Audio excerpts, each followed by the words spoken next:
What's up, guys? ActiveDaily.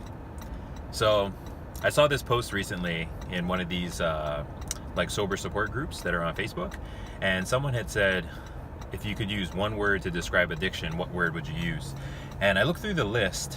For one, I had a word pop up in my head, and then I started looking at other people's comments, and some of the words that you saw out there were like pain, hell, insanity, desperation. In other words, overall negative tone, which is super fair, and those people are definitely not wrong. However, for me, oddly enough, the first word that I heard in my head was gift.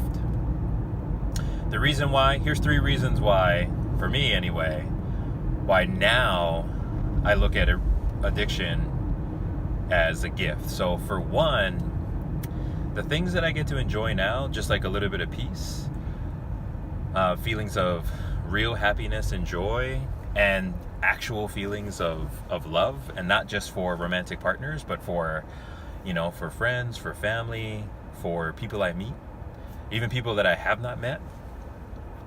The only reason that those feelings mean so much more to me now is because I lived in loneliness, sadness, despair, and all those things that I had read in that Facebook post about, hell, insanity. For me, I just lived in feeling like a fraud, super sad, crying all the time, lonely, depressed, and regret. So, because of those lows that I felt, I gotta tell you, recovery is amazing, and that never would have happened. I never would have had that emotional shift from living down in this zone to feeling the things that I'm able to feel now without addiction. If I was not an alcoholic or a drug addict, I'm not sure what would have happened to me. So one huge thing is I'm pleasantly forced to adapt, change, and overcome. So let me explain. Being an alcoholic in recovery, I can't afford to be resentful. I cannot afford to hold a grudge. I cannot afford to be inflexible in the way that I think. And by inflexibility, I mean I just want things my way because I think that's the only way. My way or the highway kind of thing. On anything. Like, I can't even be inflexible about watching a movie, if there's other people's involved. I can't get super upset because people don't want to watch what I want to watch, or go eat the place that I want to eat, or I gotta go eat where they want to eat. So even on the small scale of inflexibility, let alone something bigger, like, I don't know, financial concerns or whatever. So I can't afford to be inflexible, resentful. I can't afford to just get by, like, emotionally, because I can't afford to complain all the time either. I can't afford to be, I cannot afford to be negative.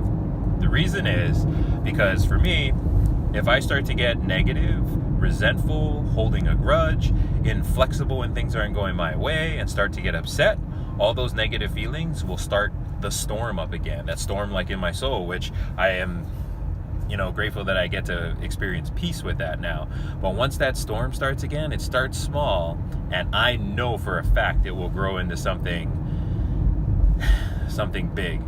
That being right back to the liquor store, right back to drinking, which is just not a viable option. A lot of people say that drinking is not an option, using is not an option. It's not that I disagree necessarily with what they say. What I think is, it's always an option. Like, of course, it's an option. I could drive to the liquor store right now as I'm making this video, buy some pop-off, open it up, and drink it right in front of you. It's a choice. It's an option. However, it's just not an option that's going to be taken. You know what I mean? It's not a viable option. So the reason I can't afford those things is because of that right there, because I cannot afford to drink again. Because if I do, I don't think I come back. Actually, I know for a fact I don't come back. There's no way, with all the great stuff that I've been able to do, and now working on year 4 of recovery, do I come back from that. I don't believe that I come back from that. So I wouldn't be able to live through the heartache, the pain, the regret, and all the people that I would hurt now that that were not there before, you know? So the reason I think it's a gift is because I can afford to be that way. That means I am pleasantly forced, in order to work on myself, I'm pleasantly forced to work on my personal development.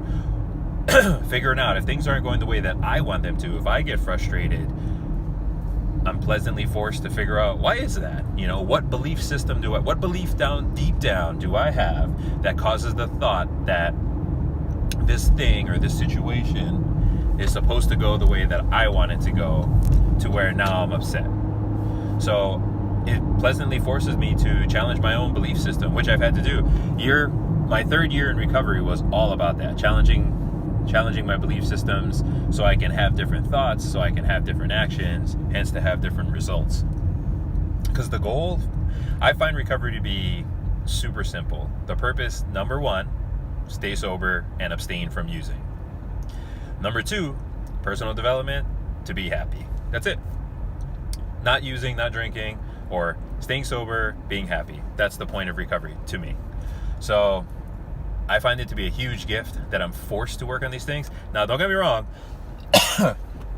In the interim, while I'm working on these things, sure as hell don't feel like no damn gift. It feels frustrating and you get upset. But after that, after you get through that, after you get over the mountain or through the valley, whatever you want to call it, through the wall, peace is on the other side, joy, happiness. And the nice part is, you know, when you're drinking and using, on like an emotional scale, you're anywhere from 100. Let's just say the scale is 1 to 10. So you're on 100, and then you're at a negative 100, and then you're, you know, somewhere in between all the time, just kind of up, down, up, down, up, down, left and right. However, through the things that I've had to work on, pleasantly forced to do,